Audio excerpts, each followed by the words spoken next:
बंधुओं, हम लोग भगवान की पूजा पाठ करने में तल्लीन रहते हैं। लोगों को दिखाते हैं कि हम बहुत बड़े संत हैं, माला जाप करते रहते हैं, भगवान की भजन गाते रहते हैं, भगवान की मूर्तियों को सजाते रहते हैं।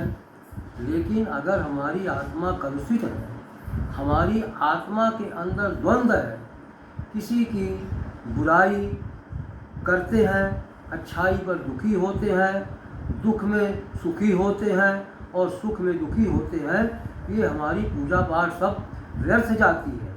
कबीरदास जी ने भी कहा है, यह सब झूठी बंदगी बिरथा पंच नवाज, साँचे माजे झूठ पड़ी काजी करे आकाश।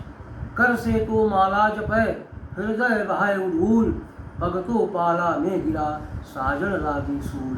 जप तप संयम अर्चा ज्योतिक जग बौराना, कागज लिख लिख जगत बुलाना, मसीही मसीह समाना।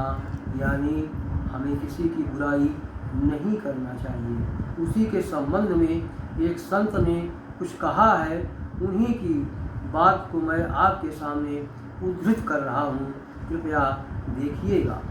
संत तिरुवल्लपुरम, संत तिरुवल्लुवर अपने आश्रम में कपड़े बुनने में तल्लीन रहते थे।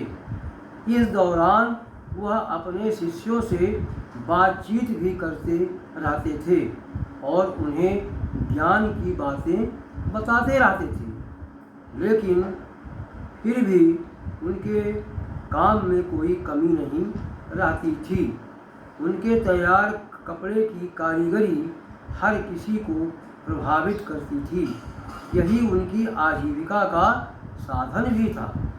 एक दिन एक व्यक्ति उनके आश्रम में आया और बोला, स्वामी जी, मैं आपके चरणों में रहकर कुछ शिक्षा ग्रहण करना चाहता हूँ। अपने भावी जीवन को उज्जवल बनाना चाहता हूँ और आप कृपया मुझे अपना शिष्य बना लीजिए। संत उसके सिर पर हाथ फेर कर बोले, पुत्र, जहाँ हो वहीं रहो। वह गृहस्थ कुछ समझ नहीं पाया। वहाँ मौजूद संत के एक शिष्य ने उसे समझाया, गुरुजी कह रहे हैं कि अभी जो कार्य कर रहे हो वही करते जाओ, वही करते रहो, उसी से तुम्हारा कल्याण होगा। पर वह व्यक्ति इससे संतुष्ट नहीं हुआ। उसने कहा, मगर स्वामी जी, मैं तो आपसे शिक्षा ग्रहण कर अपना जीवन सुधारना चाहता हूँ।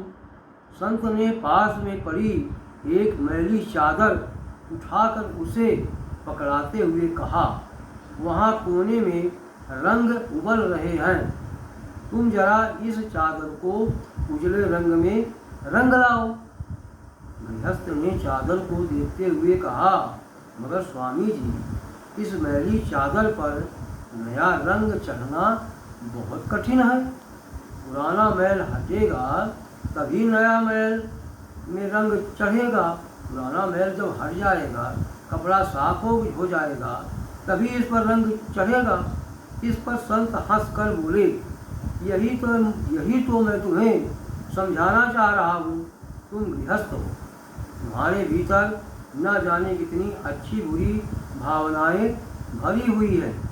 पहले उनका निराकरण करो, यानी मन की सफाई करो, मन की शुद्धता रखो।